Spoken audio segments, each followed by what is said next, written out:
دوسری بات کیا معلوم ہے اس میں؟ ناک میں پانی پہنچانا کیا ہے؟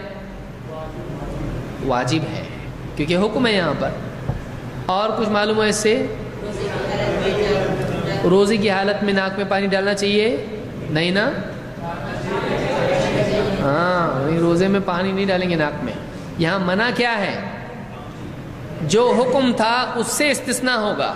حکم ناک میں پانی ڈالنے کا تھا کہ نہیں؟ ہاں نا؟ اچھی طرح سے، یعنی اچھی طرح سے۔ تو اس میں استثناء کس چیز سے ہوگا؟ پانی ڈالنے سے ناک میں نہیں، تھوڑا ہلکا کر، مطلب ناک میں پانی ڈال، لیکن زیادہ ایک دم اوپر تک نہیں کہ ناک میں سے سیدھا حلق میں پہنچ گیا ہو، تو ایسا مت کریں۔ تو ایک یہ جو ہے زیادہ، یعنی احتیاط اس میں کیا جائے، زیادہ اوپر تک نہیں۔ تو عام حالات میں ایسا اور وضو میں ایسا۔ اور کچھ معلوم ہوا اس سے؟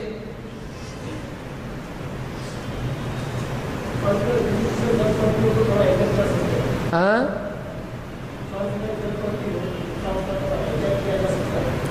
اگر کسی چیز سے فرض پر زد پڑتی ہو تو احتیاط کرنا چاہیے۔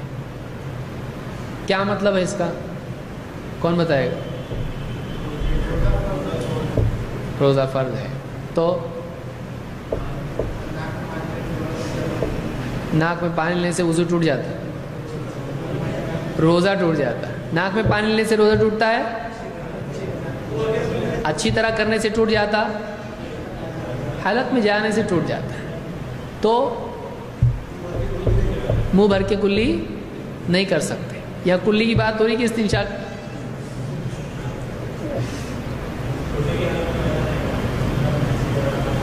منہ بھر کے کلی ممکن ہے؟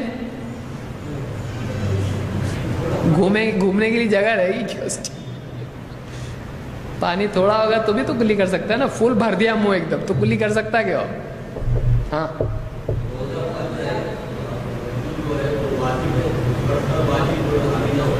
اچھا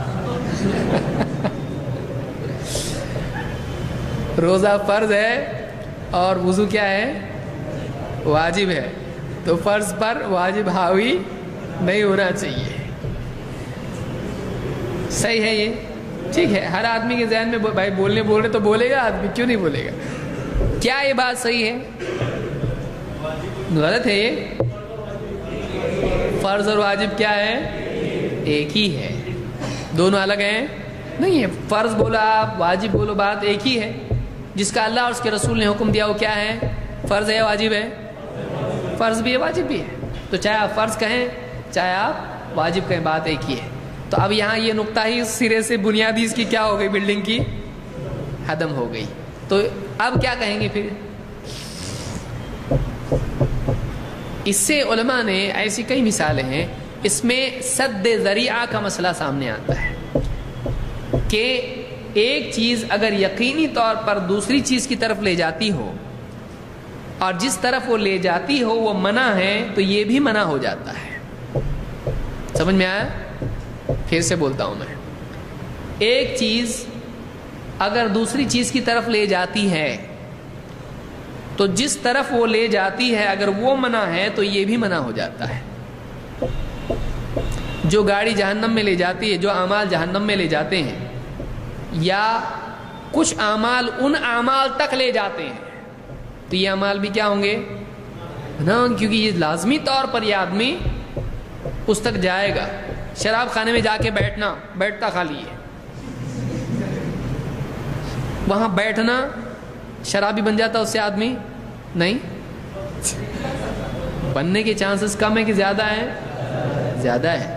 تو ایک چیز لازمی طور پر اگر کسی اور چیز تک پہنچاتی ہے، اسی لیے حدیث میں آپ دیکھیے کیا کہا گیا؟ اس دسترخوان پر نہیں بیٹھنا جس پر کیا ہو رہا ہے؟ میں پی رہا نہیں، میں پی رہا ہوں نہیں، تو وہاں بیٹھنے سے کیا ہوتا؟ دوسرے پی رہے ہیں، میں نہیں پی رہا، تو آپ نے کس سے منع کیا؟ بیٹھنے سے منع کیا۔ کیوں؟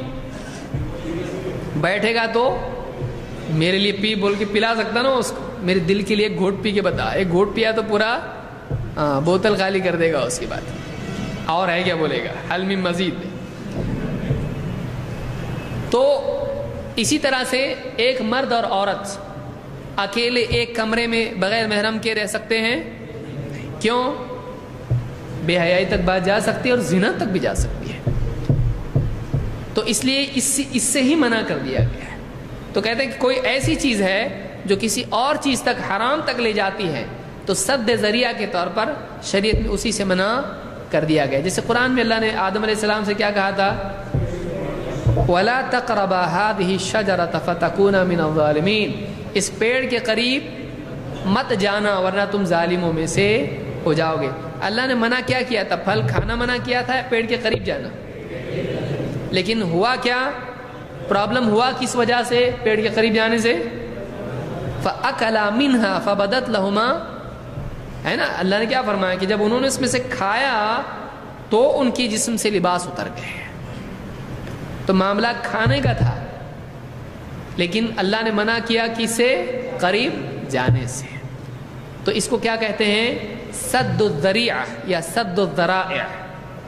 سد کا مطلب ہوتا ہے روکنا، سد باب بند وہ الگ ہے، سد ذریعہ کہ کسی چیز سے کوئی ذریعہ ہو کسی گناہ کا، برائی کا، اور یقینی طور پر وہ اس تک لے جاتا ہو تو اس سے ہی بچنا چاہیے تاکہ وہاں پر آدمی گناہ میں مبتلا نہ ہو۔ تو یہاں پر کیا کہا گیا کہ اچھی طرح سے ناک میں پانی پہنچاؤ، ہاں مگر روزے میں نہیں۔ کیوں؟